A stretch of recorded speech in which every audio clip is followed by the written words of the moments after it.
So today we're going to be talking about a special number.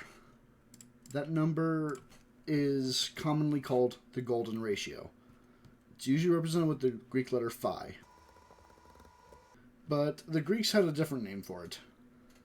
Their name for it was the mean and extreme ratio. And the term golden ratio didn't really show up until the 19th century. It's often associated with aesthetics. So one example you may think of is the Parthenon, or you may think of it as appearing in terms of the Fibonacci sequence and sunflower seeds. Oftentimes these sort of aesthetic choices where the golden ratio appears are exaggerated. Let's take the Parthenon, for example. It's often claimed that the Parthenon is a golden rectangle, but that's not true. So if these are its dimensions, x and y, the true dimensions of the Parthenon are really more of a 9:4 ratio. Whereas if it were a true golden rectangle, then that ratio would be closer to 8:5. So it's not really a golden rectangle, and most of the other claims that you'll see will follow similarly. Now, the interesting thing about the golden ratio is it was originally defined in terms of proportions, and only in terms of proportions. Here's a working definition of the golden ratio that is similar to the one the Greeks would have used. Two magnitudes determine a golden ratio if the ratio of the larger to the smaller is the same as the ratio of their sum to the larger of the two. What that means is if I have two segments of length A and length B, if these two segments form a golden ratio, then the proportion of A to B is the same as, let me use this symbology, their sum, A plus B, to the larger, which is A. Or written in fraction form, A over B is A plus B over A. And if this equation is satisfied, or this equality of ratios is satisfied, then the two lengths form a golden ratio. Or magnitudes, not necessarily lengths. So let's consider one specific example. And we can use this example to demonstrate the iterative property of the golden ratio. So let's make a segment AB.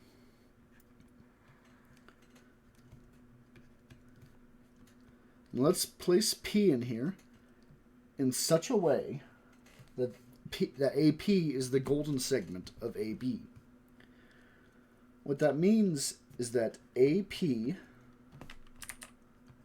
is to PB as AB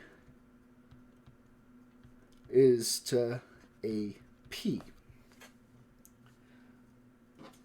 Now, P I've placed specifically to make sure that this is true.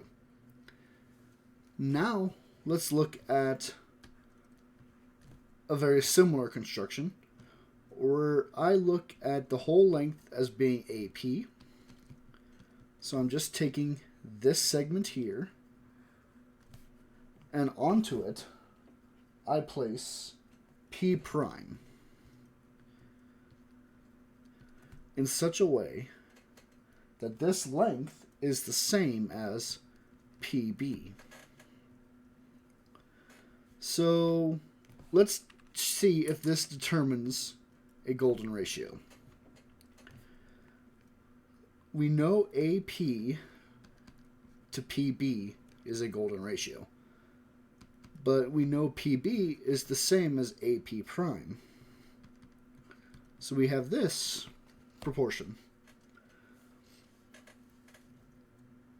Okay, well, AP to AP prime is a golden ratio then, which means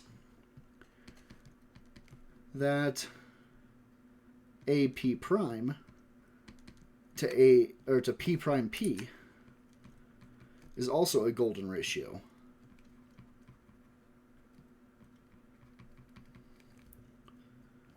So we were able to construct another segment with golden ratio proportions. We could take this one step further if we look at AP prime and place a P double prime where this length is P prime P. Then we have another golden segment, the golden segment of AP prime. So that means that the golden ratio has an iterative property.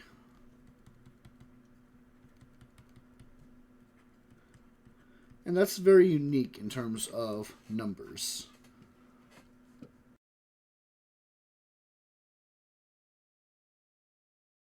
One of the important places that the golden ratio ended up showing up is when the Greeks tried to construct a pentagram. So a pentagram is the standard 5-pointed star, and I'm going to make a terrible drawing here.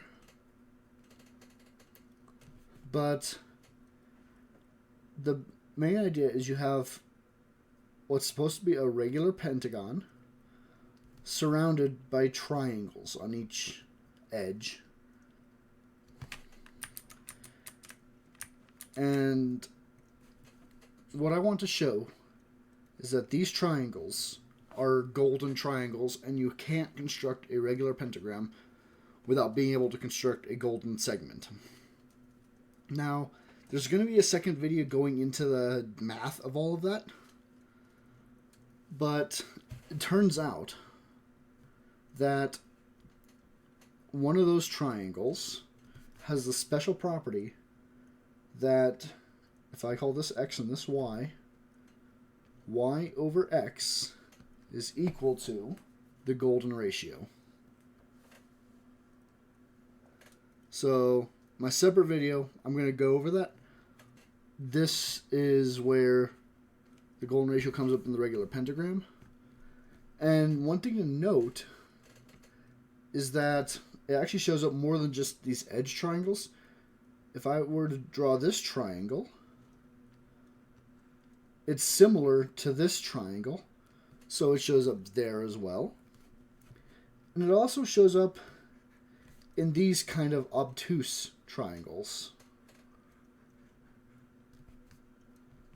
Those have golden properties as well. I won't necessarily address those though